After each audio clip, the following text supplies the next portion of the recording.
Hey, mamas and friends.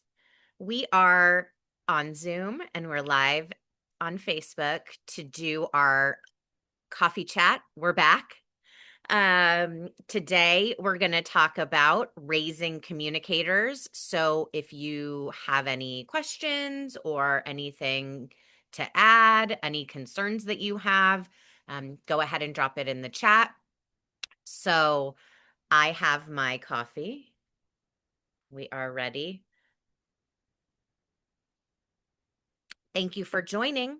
So, I have my notes since I didn't want to forget to address any of the important things that I want to tell you.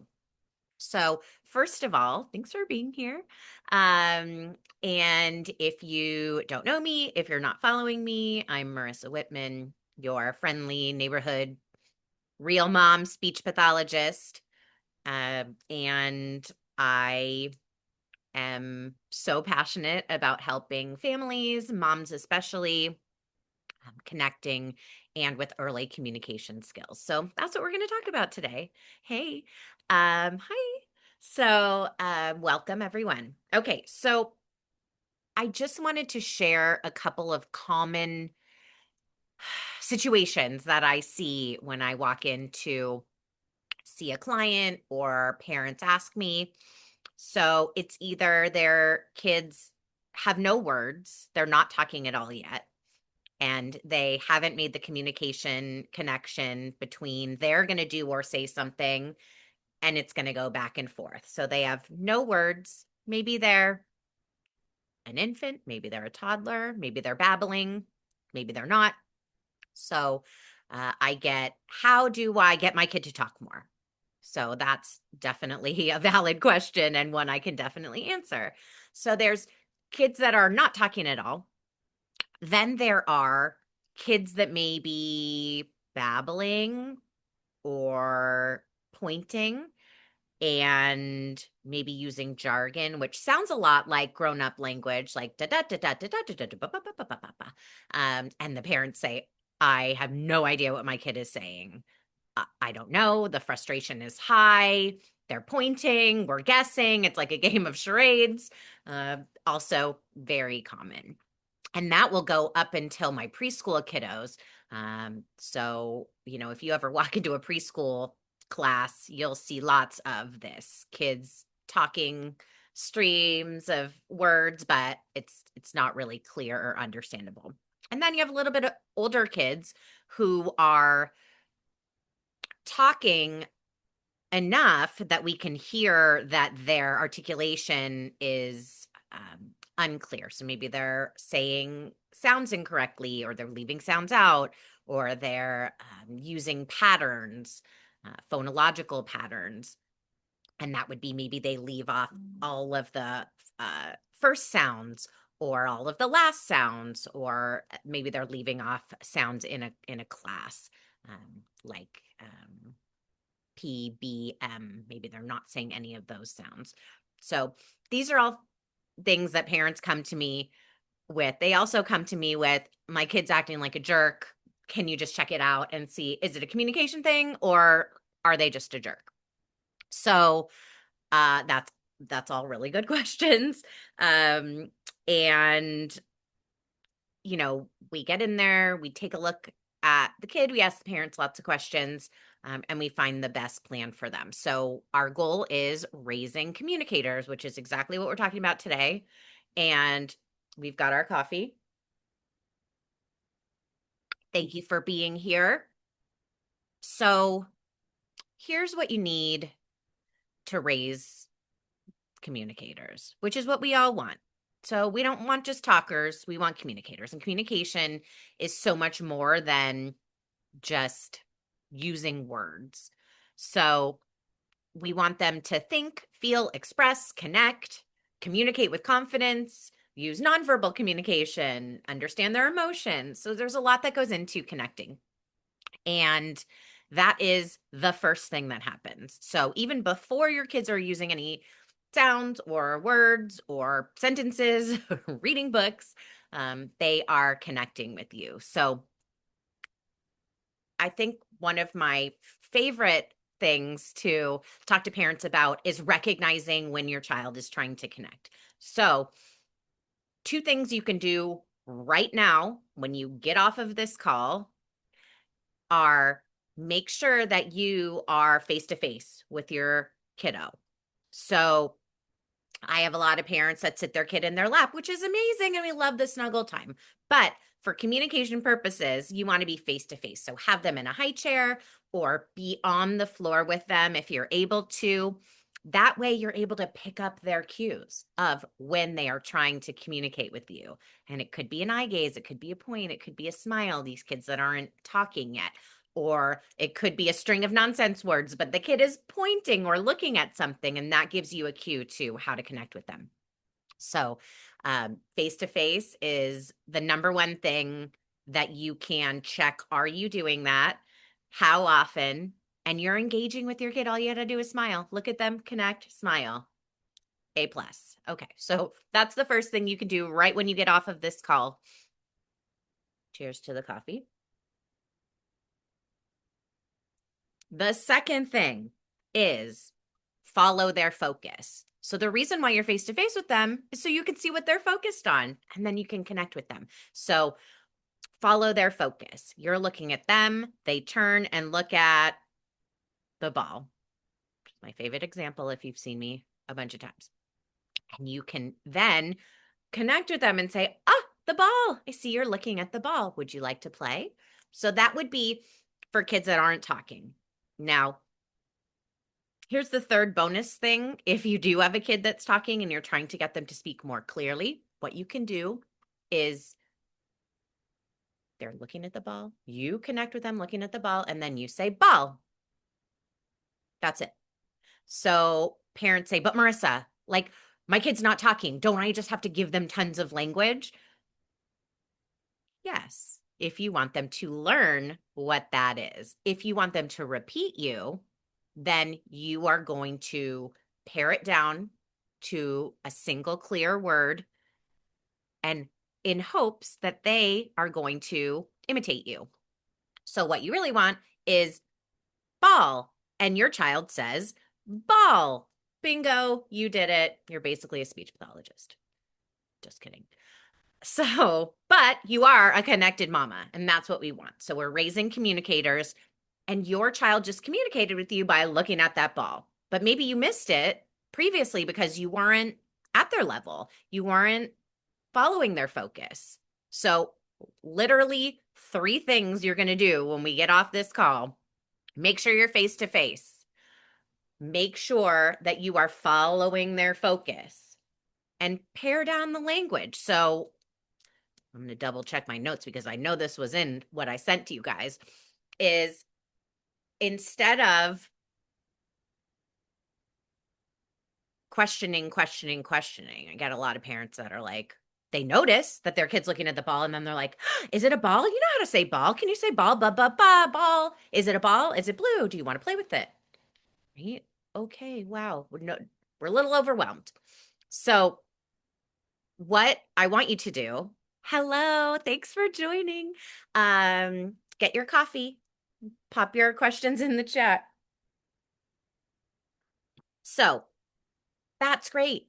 We love narration for these kiddos, but that's education for them. That's telling them what these things are so they'll know. If you want to get them to speak more or speak more clearly, connection, and then you're going to pare down that your speech to the single word. So ball, more, and that's it. The fourth thing, this is gold, you guys. Thanks for being here. You're getting all the secrets and the tips. Okay, so number 4, which is also part of what we were going to talk about today. Connection first, model, don't micromanage. So that goes to, you're going to say the word and you're going to leave them some space and see what they do. Are they going to repeat it? Are they going to try? Are they going to drop the ball and go do something else? It doesn't really matter what they do. It matters that they have a response. So you are going to cue that response by waiting. And this is the hardest thing. Parents tell me all the time, why do I have to wait? It feels torturous. I don't know what I'm doing. And honestly, that's where the magic happens. So that's the connection piece. So we're going to connection first. If you've been following me for any time at all, you know that's my jam is connection, communication. So first we're face to face. We're following their focus. They look at the ball. We might say it's a ball.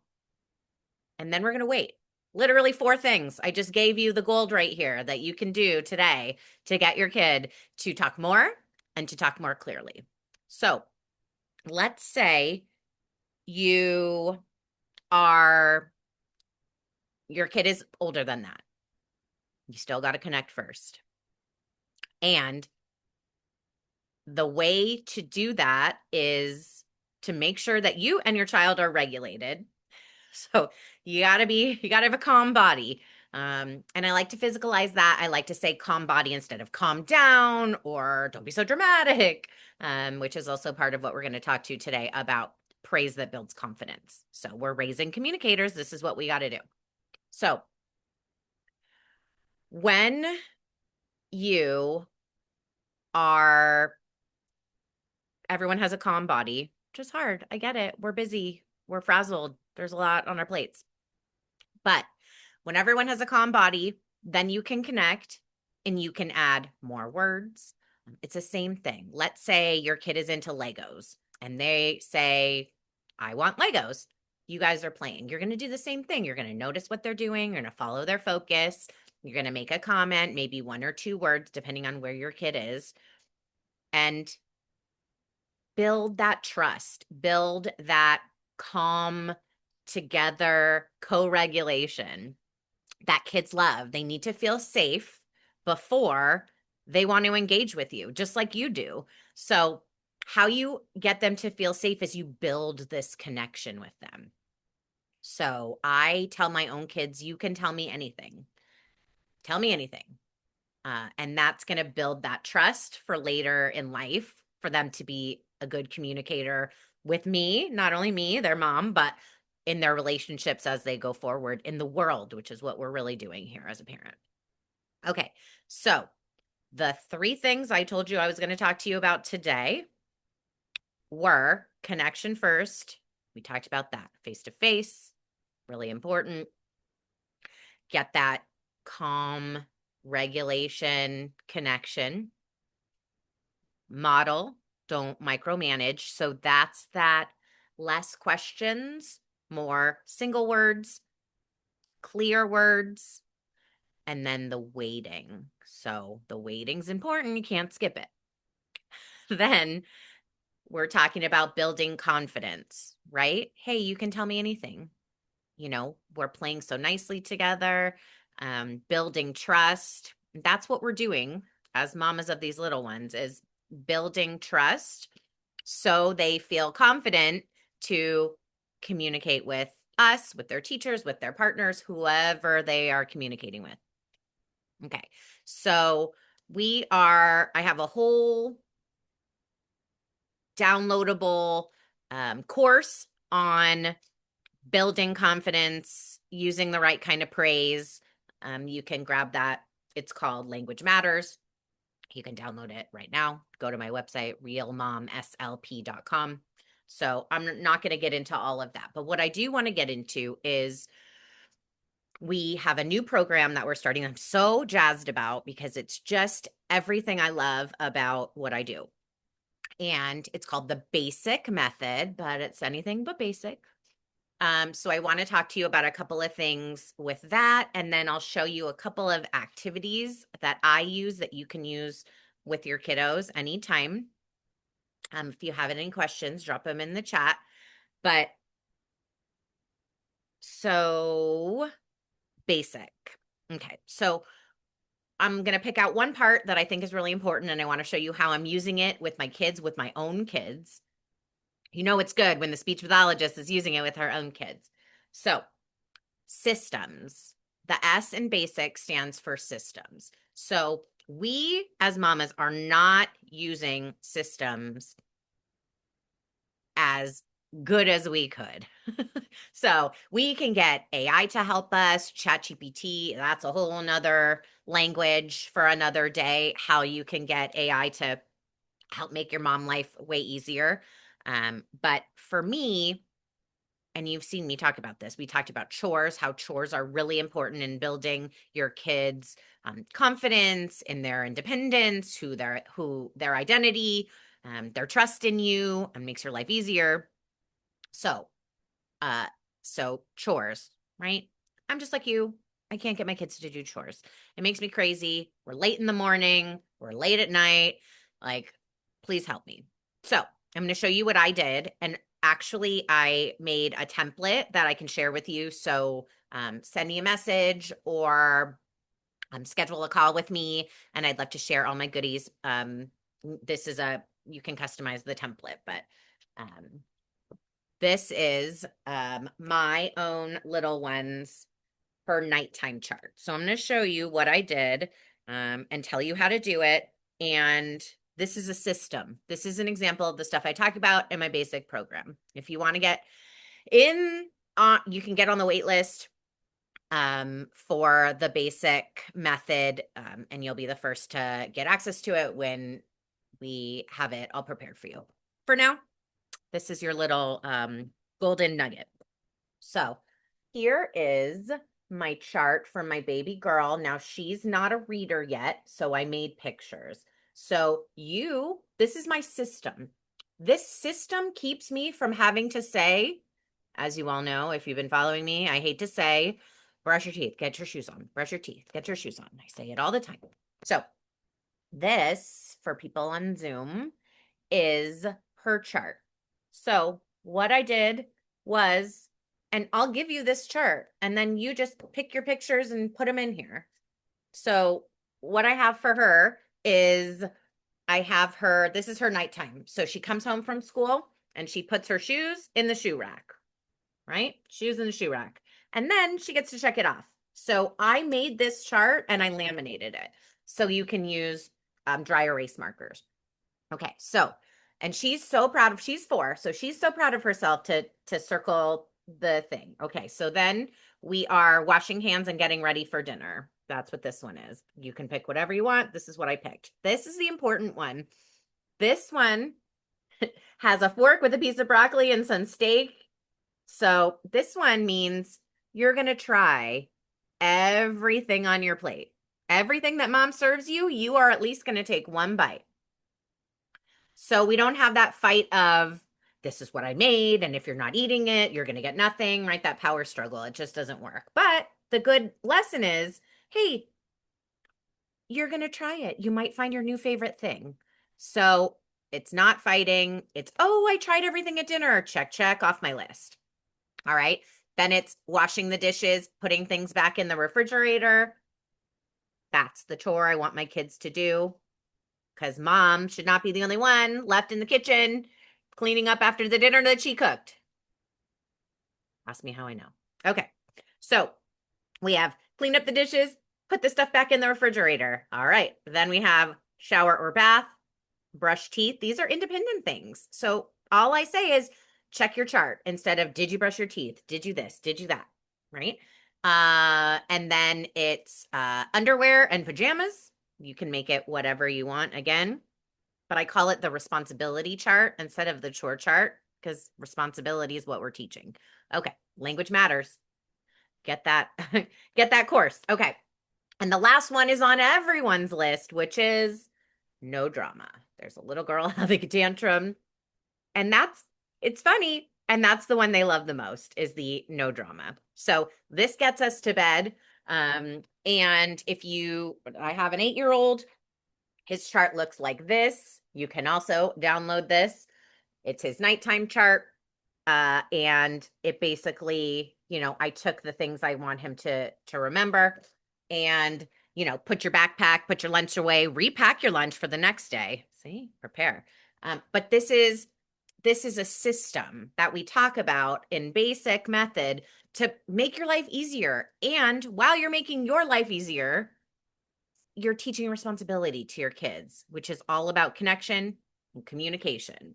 because nobody likes to hear mom say things a million times. And mom does not like to say things a million times. So this is kind of a sneak peek into the systems. If you're interested in that, you can go to my website. You can schedule a call with me, realmomslp.com. I'd love to chat with you about how these things can work for you. And like I said, I have a template. I think I can give it to you to download it. I'll have to check with my tech goddess. Okay, so those are the couple of things that I wanted to make sure I covered. Gotta have some coffee. Okay, let's do 2 activities that I love. So we're talking about connection. These are things that I do in my job, things that I've done a version of for 20 years already. So this is therapy gold, you guys. All right. So what I do, this is real mom SLP right here. This is what I really use. And here's you all know I love my boxes. And here's where the dog chewed the corner. So we got to get that fixed. Will do. So here, I think I've talked to you before about the sensory box. So you can see that there's pasta in here.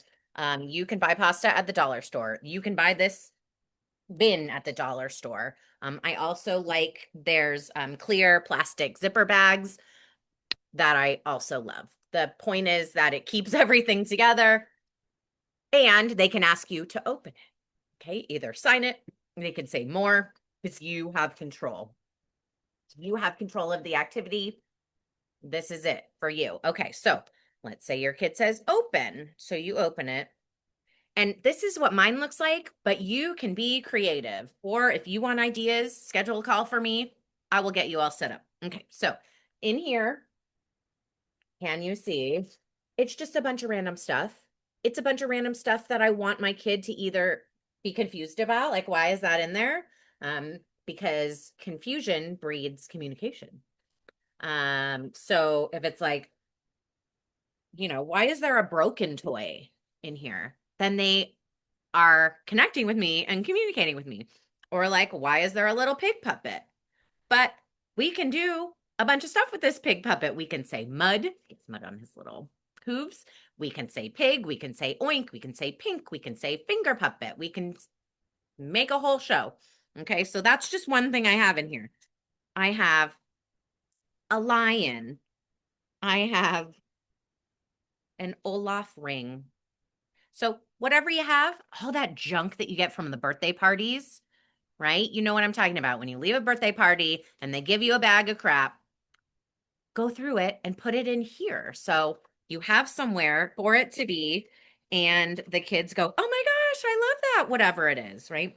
So I have dogs, I have dinosaurs, and I also have things like funnels. My favorite thing, favorite thing. I don't even know if they sell it anymore, you guys, but I do have a whole bunch of them. You could use Easter eggs, whatever, is an apple. It's a plastic apple. And I hide things in it. So let's say currently I work with a client who loves this ladybug and put it in there and I hide it in here. So when we open the box, I go, shake, shake. She goes, open apple. And then we find the bug. And then we can talk about the bug. We can talk about the apple. We can hide it. We can open. There's so many things that you are missing about playing with your kid and connecting. So that's why I love what I do. Work with me. I would love to support you. So we have a scooper. We can do scoop and dump. But for kids that are sensory seeking, which means they like to have that sensory, it makes noise. It's crunchy. If they eat it, they don't have to go to the hospital. It's not like beans and rice, which we used to have. Kids stick it up their nose and throw it everywhere. So I'm saving you some cleanup with the sensory box. Like I said, the weirder the better. Big stuff, little stuff. I have Mr. Potato stuff, like a mouth. It's like, why is that in there? I don't know. Let's talk about it. Okay, so that's my sensory box with my apple. Okay, like I said, Easter eggs work just as good. But the point is, you control it. If you have a kiddo that you just want to give the sensory input to, then hang on to the box so they don't dump it. 'Cause the first thing they want to do is dump it. Hang on to it so they don't do that, but they can put their hands in there. And we can talk about water, toys, same thing. If you have a water table and your kid's into water or the bathtub, you can adapt it. All right. Therapy gold. All right. This is so old, you guys, and it's broken, but it was so expensive. I'm going to show you a cheaper way to do it. If you're crafty, mama, this is your jam. Okay. So, it is a mystery box. It's kind of fuzzy. It has a zipper on the top, plastic tip. So, whatever the stuff, it came with all this stuff on the outside. It has since morphed because who knows, we have lost things and added new things. But again, put weird things in here. So the kids will take turns, also good for turn taking. They pull something out and then we connect by going, and if they're not talking, then I might give them the word dog or roof. Right? And then we get to play with all the toys at the end. So there's all kinds of things in here. Let's see what we have. Oh, airplane. This is one of the original ones. So you could put anything. I put a phone. I put keys. I put a slinky. I got, see, here's my phone. We can play with it. Hello, who is it? Oh, it's Daddy. Okay, so you can make your own out of a tissue box. So if you're crafty, you can do that and put all your weird stuff in it. And then it's fun. It's like magical. You guys are connecting in the fun moment, right? Connection, raising communicators. So that is, let me check my notes and make sure that I covered everything. You guys, I had so much that I wanted to tell you. The last thing is I am also certified in some reading programs. So reading and speech go hand in hand. I know people think that might be weird, but honestly, we work on sound symbol correlation, which means that is an F, and it makes the sound F, and that is the precursor to reading and clear articulation. So I work on it. I always have the printed letter. So let's say you have flashcards that have A through Z, just like the black type. If I'm working with a preschooler or an elementary school aged kid on a sound, and this is for you guys that have older kids, I'm going to have the printed letter right there. Whether they read or not, it's even better if they don't read because we're imprinting that letter. The letter makes the sound. So we have that letter there so they can recognize it and correlate it with the sound. So that's an important thing that I do. That's a pre-reading skill that I support as a speech therapist that you can support as a mom. Do you have puzzles where you can do, consonant, vowel, consonant like CAT? And then you talk about what the letters are and the sounds that they make. And you're teaching your kid, you're basically a speech pathologist. So I love to do that. Another one is parents ask me all the time, what are some things that I can use to support my young kiddo in pre-reading? So rhyming. So, nursery rhymes and all of those songs that have rhyming, Twinkle, Twinkle, Little Star, that rhyming is a precursor to reading. It's all about patterns. And when they learn to recognize patterns, they basically will learn word families. So I'm getting a little off topic, but I absolutely love this. And then I will give you all the good details on how I can support you and say thank you and drink the rest of my coffee. So rhyming. We all have learned word families or rhyme families or whatever the kids are calling it these days. Okay, that's what kindergarten teachers, early educators use first to teach kids how to read. So let's say we're talking about Anne, the Anne family, right? So I would have those letters out, A and N, and we would talk about what the letter is, what it's called, and what sound it makes. And then I'm going to take all these other letters and we're going to make a word. So let's say we have F. So we talk about F, what the letter is, what the sound is, and we smush it together with Anne. right? So now we have fan. Okay, if that says fan, we're going to take that off. We're going to make it say ban. Okay, so the rhyming part is really important. That is the building block for reading. So today, you got such a fun education on all of the things that I love, that I'm excited about, that I work with families on. And I'm so glad that you joined me today. Here is how you can follow up. Make sure that you're on my email list. So you can go to Real Mom SLP, or you can go to the Real Mom Facebook group. It is Real Mom SLP. You can follow me, Marisa Whitman. We're on Instagram at Real Mom SLP. And on my website, you can sign up for all the courses. Like I said, there's that Language Matters. If you want to support your kid developing a healthy identity, work on that connection piece, kind of find out the science and the why of the importance of using the right language when we're raising our kiddos. And you can download that right now. It's on my website. That's called Language Matters. Now, if you have a smaller kiddo and you're still working on that connection piece or the first couple words, first two words, then you might be interested in the 1, 2, 3 Connect with me. That's also there. It's a guided course. So you get me telling you all the fabulous stuff, and you get to go at your own pace. So you can grab that. Also, if you're not sure what you want and you just want to check with me, then I would love to hop on a call with you. You can schedule that on my website also. And I love these coffee chats. If you love them too, let me know so we can keep doing them. And I am so grateful that I can support you and share my love of speech and language with you. I hope you all have the best day. I can't wait to see you soon.